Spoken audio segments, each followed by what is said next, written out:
For most of human history, Pluto didn't exist in our understanding of the solar system. Not because it wasn't there. It was always there. Orbiting hundreds of millions of kilometers beyond Neptune. Hidden in the darkness.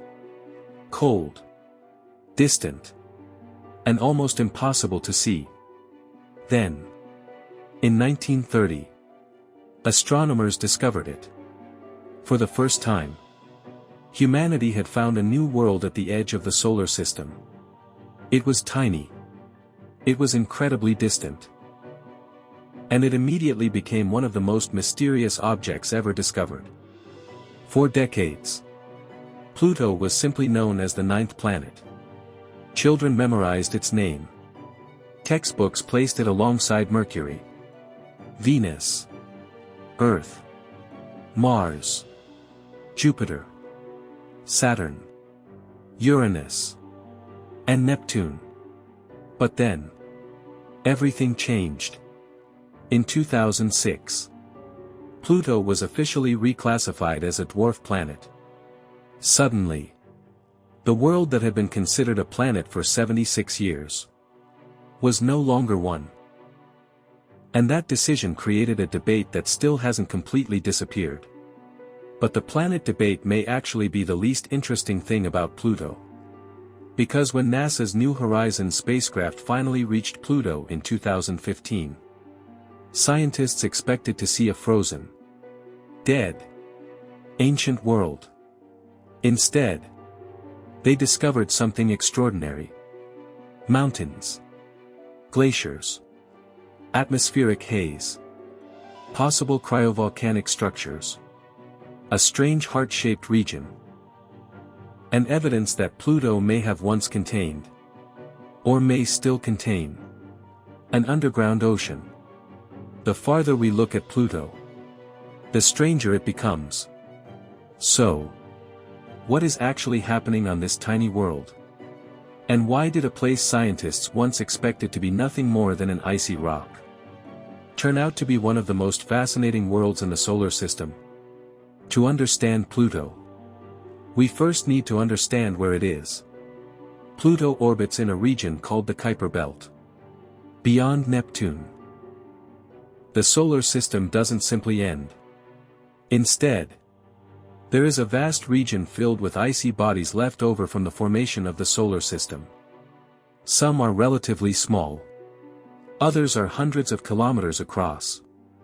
And some, like Pluto, are enormous compared with the objects around them. Pluto is about 2,377 kilometers in diameter. That makes it smaller than Earth's moon. In fact, Pluto is only about 2/3 the diameter of our moon. But its small size doesn't make it unimportant.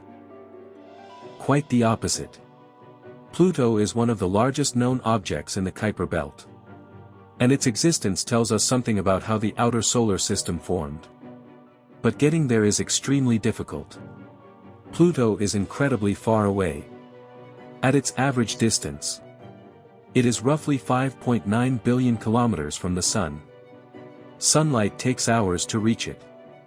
And a spacecraft traveling there must survive years in deep space. That is exactly what NASA's New Horizons spacecraft did. Launched in 2006. New Horizons traveled through the solar system for nearly a decade. Then, on July 14, 2015, something happened that changed our understanding of Pluto forever. New Horizons flew past the tiny world. There would be no second chance. The spacecraft was moving incredibly fast. It could not stop. It could not enter orbit. It had only one opportunity to photograph Pluto up close. And what it saw was astonishing. Pluto was not the featureless ice ball many scientists expected. It was geologically complex. Its surface contained enormous regions of bright nitrogen ice, towering mountains, deep valleys, and landscapes unlike anything previously seen in the outer solar system. And then, there was the heart. A gigantic bright region stretching across Pluto's surface. Scientists named it Tombaugh Regio, after Clyde Tombaugh, the astronomer who discovered Pluto. The heart-shaped feature became one of the most recognizable landscapes in planetary science. But its appearance isn't just beautiful. It contains clues about Pluto's history. One of its most important regions is Sputnik Planitia. This enormous basin is filled with frozen nitrogen. Yes. Nitrogen. The same element that makes up most of Earth's atmosphere. Exists on Pluto as a vast frozen landscape. Temperatures there can fall to around -230 degrees Celsius. Under such conditions, nitrogen behaves almost like a geological material. It can freeze, flow, evaporate, condense, and move across the surface. That means Pluto has glaciers. But they are not made of water ice. They are made largely of nitrogen. Imagine standing on a world where the glaciers aren't made of frozen water, but frozen atmospheric gas. And this is where Pluto becomes truly strange. The nitrogen ice is not completely static. It appears to move.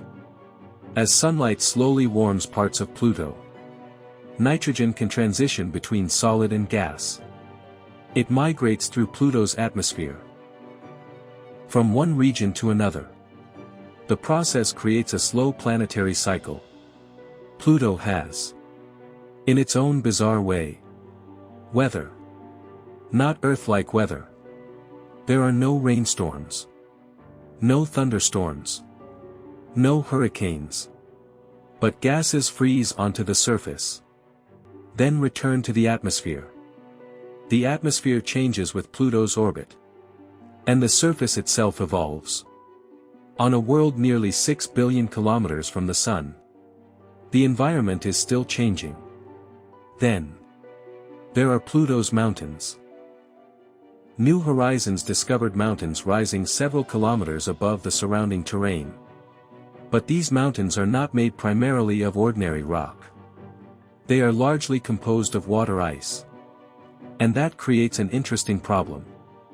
At Pluto's temperatures, water ice behaves less like ice on Earth, and more like rock. It is strong enough to form mountains.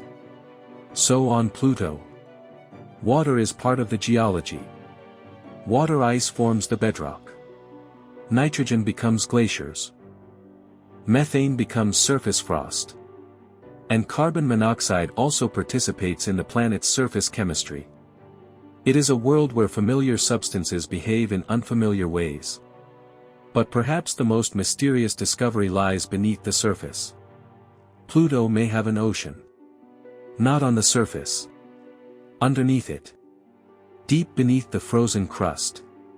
Scientists suspect that Pluto could contain a liquid or partially liquid ocean. That sounds impossible. Pluto is one of the coldest worlds in the solar system. How could liquid water exist there? The answer may involve radioactive elements, heat from Pluto's interior, and the evolution of its icy shell. When Pluto formed, it contained radioactive materials. As those elements decayed, they released heat. That heat could have kept some internal water liquid. But the story becomes even more interesting. Some models suggest Pluto may have started with an ocean that was initially liquid, and that the freezing of that ocean could have expanded the interior. Water behaves strangely when it freezes. Unlike most substances, ice occupies more volume than liquid water. If a subsurface ocean freezes, it expands. That expansion can push against the crust, creating fractures, faults, and surface deformation. Scientists have observed geological features on Pluto that may be consistent with this kind of history. Which means, the surface of Pluto could contain evidence of what happened inside the planet billions of years ago. And if Pluto really has, or once had, a subsurface ocean, then the implications become much bigger. Because Pluto is not the only icy world suspected of hiding water. Europa, Enceladus, Ganymede, Callisto, Titan, and potentially many objects in the outer solar system may contain subsurface oceans.